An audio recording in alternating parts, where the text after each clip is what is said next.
നെല്ല് സംഭരണം കഴിഞ്ഞ് മാസങ്ങൾ പിന്നിട്ടിട്ടും സംഭരിച്ച നെല്ലിന്റെ പണം നൽകാൻ സിവിൽ സപ്ലൈസ് വകുപ്പ് തയ്യാറാകാത്തത് നെൽകർഷകർക്ക് തിരിച്ചടിയാകുന്നു.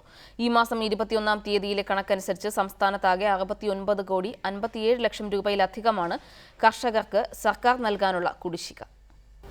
ജനുവരി അവസാനത്തോടെ പുഞ്ചക്കൊയ്ത്ത് ആരംഭിക്കാനിരിക്കെയാണ് സംസ്ഥാനത്താകെയുള്ള നെല്ല് കർഷകർക്ക് രണ്ടാം കൃഷിയുടെ പേരിൽ സംഭരിച്ച നെല്ലിന്റെ പണം പോലും ലഭിക്കാത്തത്. നിലവിൽ കിലോയ്ക്ക് 19 രൂപ വെച്ചാണ് സർക്കാർ കർഷകരുടെ കയ്യിൽ നിന്നും നെല്ല് സംഭരിക്കുന്നത്.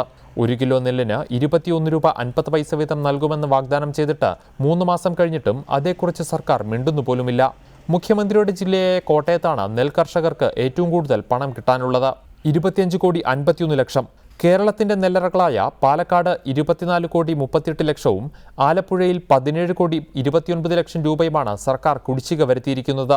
ഇതോടെ പുഞ്ചകൃഷി ഇറക്കിയിരിക്കുന്ന കർഷകരടക്കം കടുത്ത പ്രതിസന്ധിയിലുമാണ്. 5 ദിവസത്തിനുള്ളിൽ PRS കിട്ടിയ കർഷകരുടെ അക്കൗണ്ടിൽ പണം ലഭിക്കുമെന്നാണ് വകുപ്പ് മന്ത്രി വരെ പറഞ്ഞത്.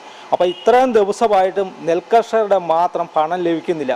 സർക്കാർ ഓരോ പ്രാവശ്യവും ഓരോ കൃഷി ഇറക്കുമ്പോൾ കൃത്യ ടൈമിന് പണം തരുമെന്ന് ഇത്തവണ കർഷകരെ വഞ്ചിക്കുവാന് സർക്കാർ.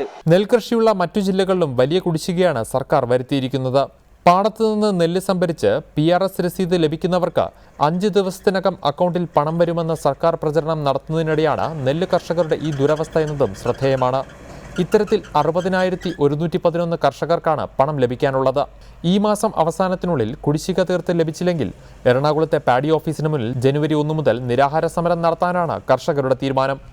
റിപ്പോർട്ടർ, പത്തനംതിട്ട.